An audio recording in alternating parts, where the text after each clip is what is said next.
Hi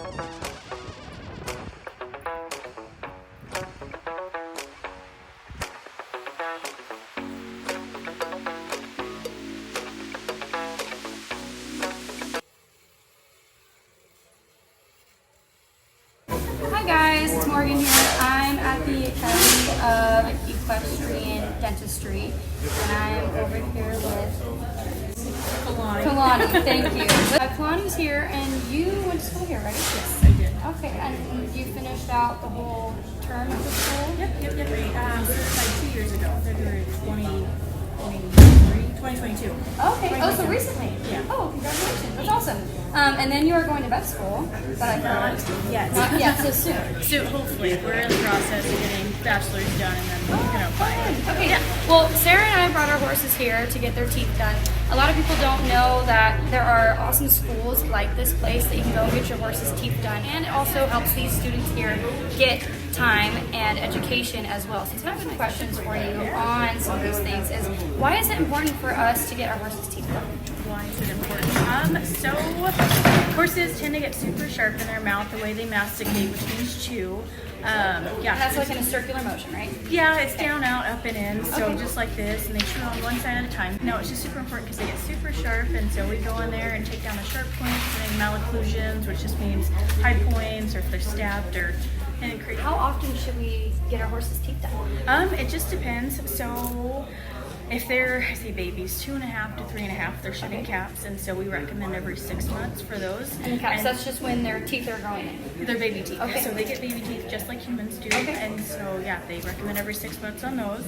And then after that it's yearly. So after they're done shedding baby teeth, it's yearly. Shaving down their teeth. Does it also kind of hurt? Nope. No? Nope. The burrs we use are super easy or soft on their soft tissue. Okay. And so yeah, it doesn't hurt them at all. I mean, granted, people that know how to use the tools or instruments, excuse me, for all the dentists out there, instrument, it's not supposed to hurt them.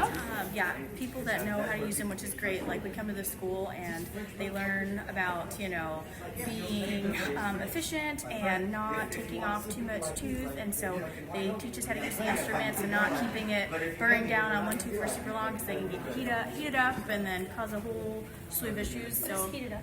So if your burr is on a tooth for a certain amount of time, it can actually heat the tooth. They've been doing some studies on that, and it can actually cause damage to the tooth. Okay. So yeah, I to did the not know whole. that. Yeah. So yeah. Okay, and then my other question is, do we use lidocaine for horses like our dentists use for our teeth? We do, especially like when they're pulling wolf teeth. They will put lidocaine around that wolf tooth for vets to extract, and then if it's a major surgery, they'll do different nerve blocks.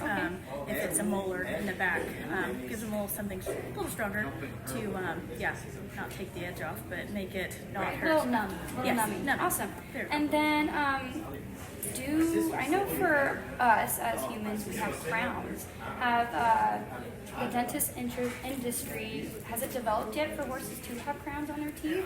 Or is that something that hasn't been thought of? So, fun fact, horses do get cavities. We call them infundibular caries, and they actually do fillings for them. So they do feelings just like what we do. Yep. They use, I think it's about the same stuff. But it's called a restoration is what we call it. But yeah, they do the same filling with blue light and all the things. They clean it out. I did not know that. And it's the part of the tooth is called the infundibulum. So yeah, they get infundibular caries. Like replacement teeth?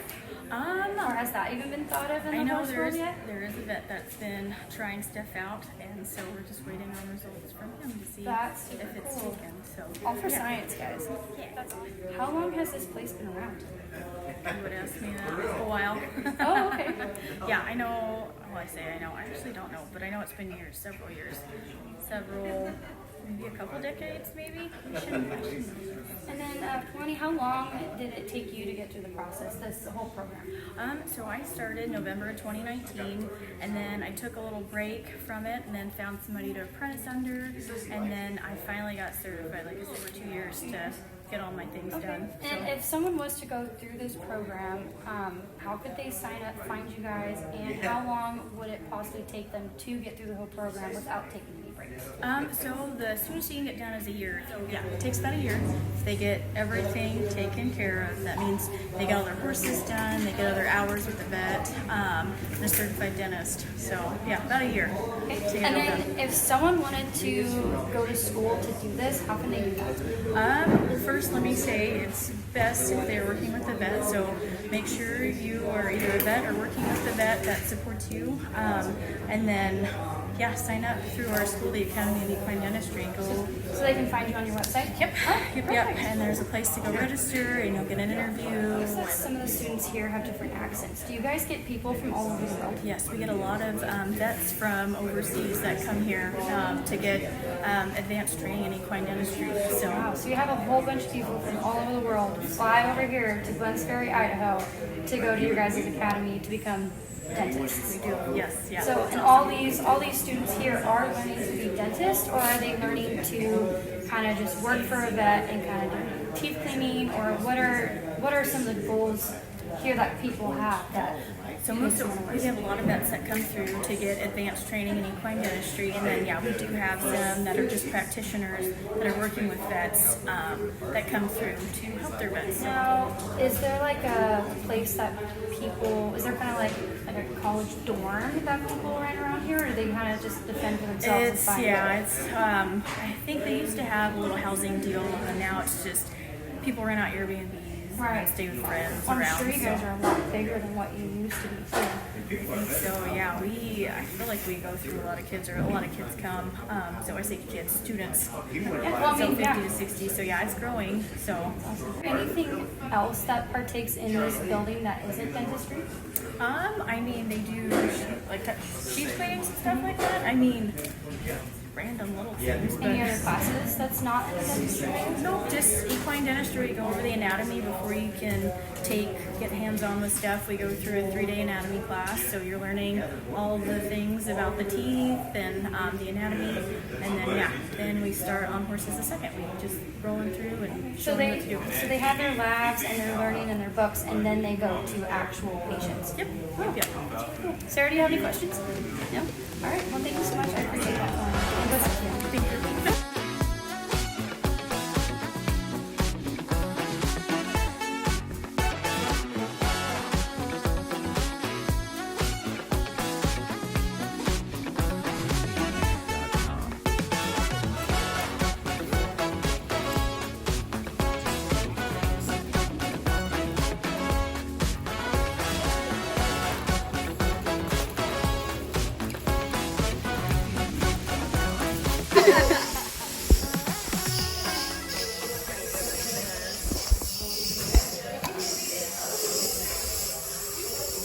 But yeah, we're just like making sure that the angles are nice because it can do a lot with the molars as well. Okay. We want to make sure that everything's kind of symmetrical and smoothness and angles and everything. So we kind of did a little bit of an angle change. So.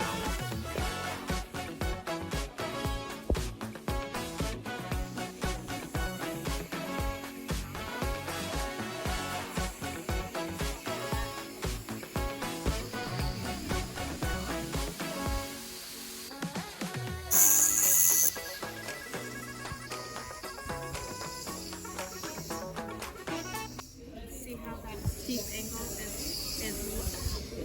down farther in the back than the front. It's shorter in the front than the back. So bring up the eyes and bring up that back.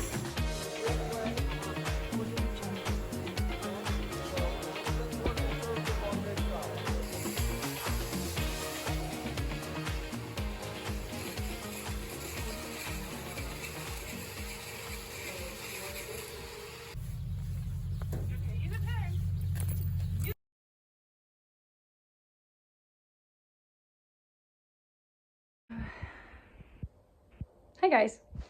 So I'm here at the ranch. So we're gonna go get Colt and go see what's going on, and then I'm gonna kind of show you what I do to doctor my horses if anything happens, as well as like the products that I use. Might need to take them to the vet, but I need to see what I'm working with first. So I'm gonna show you just a little warning if people are squeamish or whatever it is. I don't know how he did this, if it was the blanket. I'm gonna check out the blanket and see if I can see anything on there that might show me that he hid it on the blanket. We're gonna check it out and see what we can do to make him feel better. So there's his lip. Yep, he has kind of a little Clift lip looking thing going on right now. So I'm gonna clean that up as best as I can. See what else is going on. Then he has,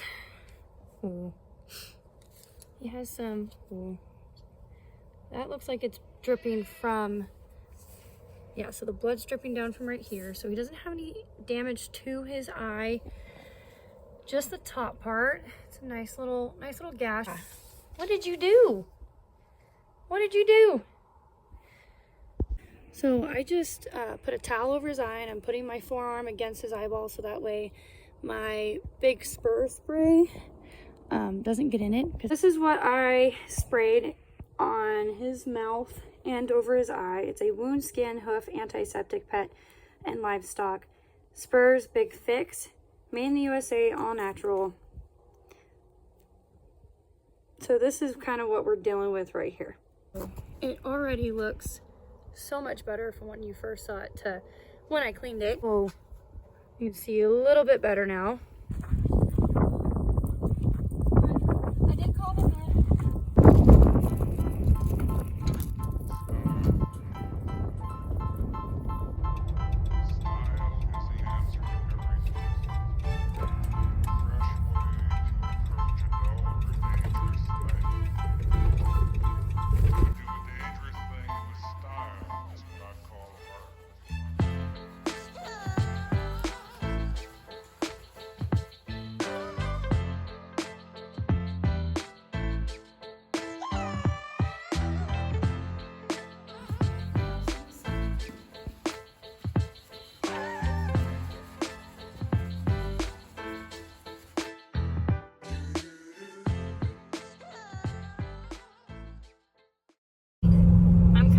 Talk a little bit about what was going on. So you're gonna see the video first.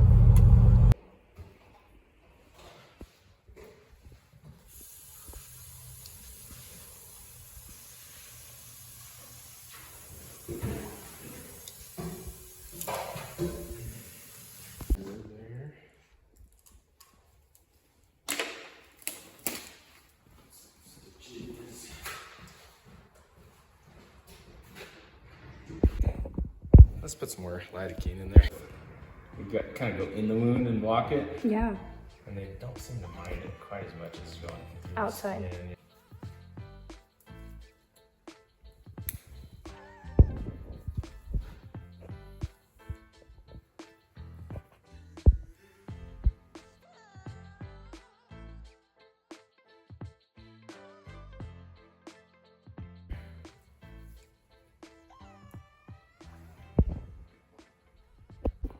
Freshen these edges up so the stitches will take.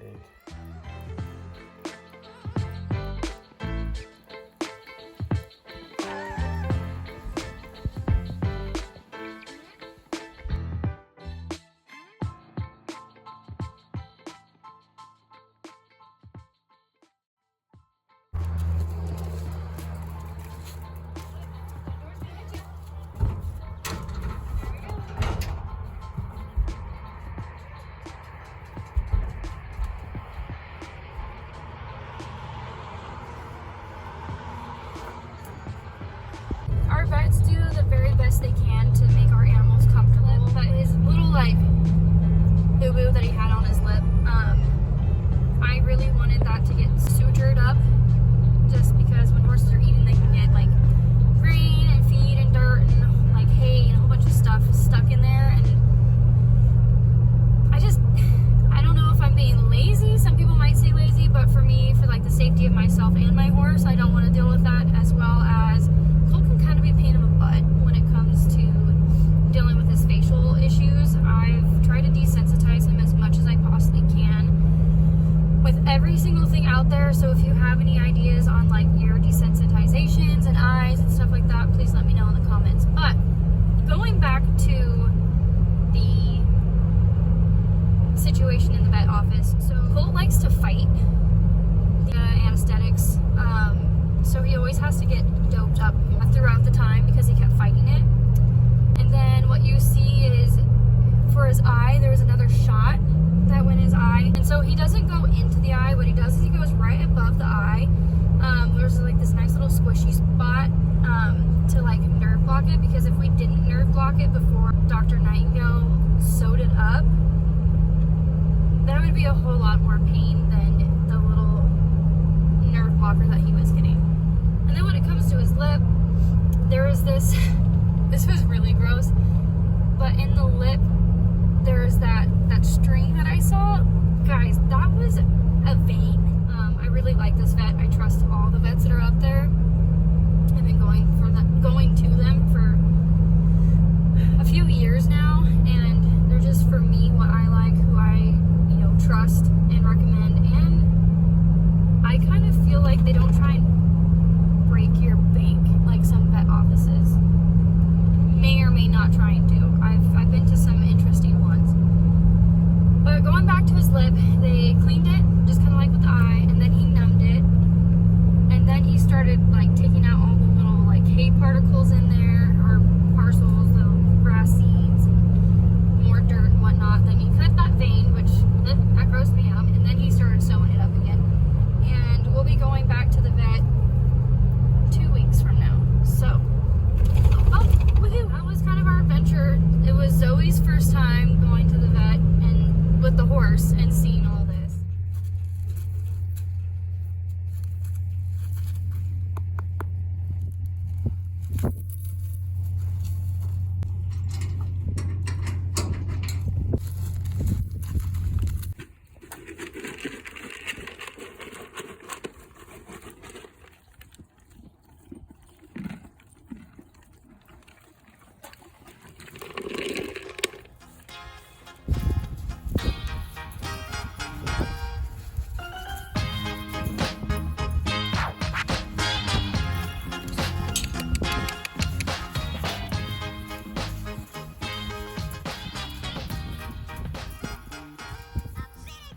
So I have Colt here. It's really cold, so my face is like not liking this right now, and the lighting is really bad. I just can't. There we go. Okay, so I have Colt in front of me. He has a follow-up appointment March 14th. So that's when they're gonna check on his eye, making sure it's healing properly, especially since that eye is still gooping out. I'm gonna clean it, put some like topical ointment on top of it. He's been getting his so this is the antibiotics that he's getting 14 pills of these twice a day. So I've been coming down here twice a day giving him 14. He only had the Butte pills for just 3 days, because Butte can be pretty hard on their stomach and give them ulcers. Yeah, so that's what that's the goopiness coming out. We're gonna clean it because it looks gross. The vet says that horses' lips, mouth heal a lot faster, which makes sense. Our mouths as humans heal a lot faster too. It's one of the fastest healing parts of your body. So that's pretty cool that horses and humans kind of share that. So.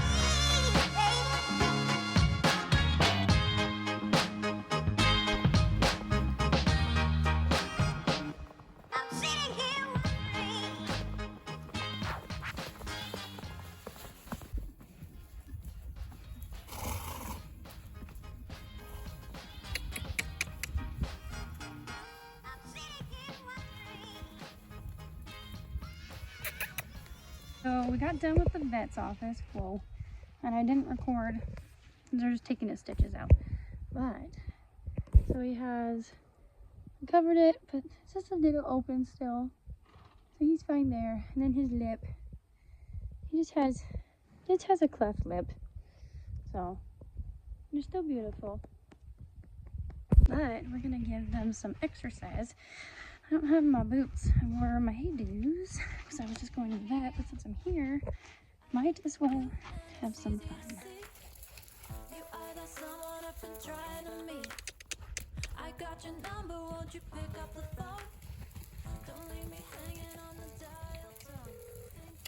Just gonna get on and ride a little bit bareback. I know I'm not in the right attire, but just to get back into the swing of things since our arena has been really messy lately. Finally just started to dry up after all the weather that we've been having. Here's a big old puddle right here. I just got done with the interview and I'm gonna be working race quarter horses, and that's gonna be super